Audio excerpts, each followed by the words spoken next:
मैं 3 साल पहले यहाँ अदालतों में आया और ये एक केस नेब का, दूसरा बगावत का, तीसरा ये, चौथा वो, और आज अल्लाह के फजल करम से मैं जस्टिस वकार मरहूम सेठ की रूह को सलाम पेश करता हूँ कि एक ऐसी जुर्रत की लेगेसी छोड़ी है और वो इंसाफ की एक ऐसी धाक बिठाई है कि इंसाफ होता हुआ नजर आता है खैबर पख्तूनख्वा। हेलो।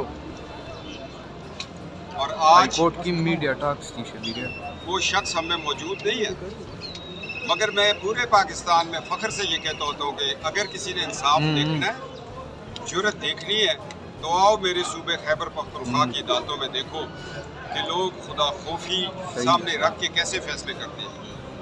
फैसले लोहे महफूज पे लिखे, मगर हमारे सूबा में वो ताजत गुजार जज साहिबान, अल्लाह के लिखे हुए फैसले, अल्लाह ने उनको ताकत दी है कि तुम अनाउंस करो।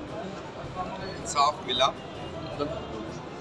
जो आईने पाकिस्तान की रूह से हमारा हक था, नेब पे भी मिला, बगावत केस में भी मिला, बाकी केसेस में भी मिला। मैं एक दफ़ा फिर कहता हूँ शुक्रिया खैबर पख्तूनख्वा कि मैं आपकी अदालतों में 3 साल आया हूँ।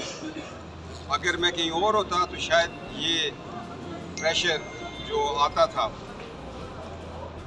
बड़े बड़े लोग हैं पाकिस्तान में, जैसे नसीम असद शाह थे, उनको गुलाम इसहाक खान साहब का प्रेशर था, वो बर्दाश्त कर गए थे। तो ये एक बगावत केस बना था जो कि अदालत में साबित हो गया कि बदनीति थी, और वो बदनीति आज साबित हो गई।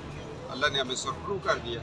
इसी तरह नौयत के 4 केसेस और हैं पाकिस्तान में, अभी देखते हैं उनका क्या होता है। बात ये नहीं है कि केसेस बन गए, अदालतों में आ गए।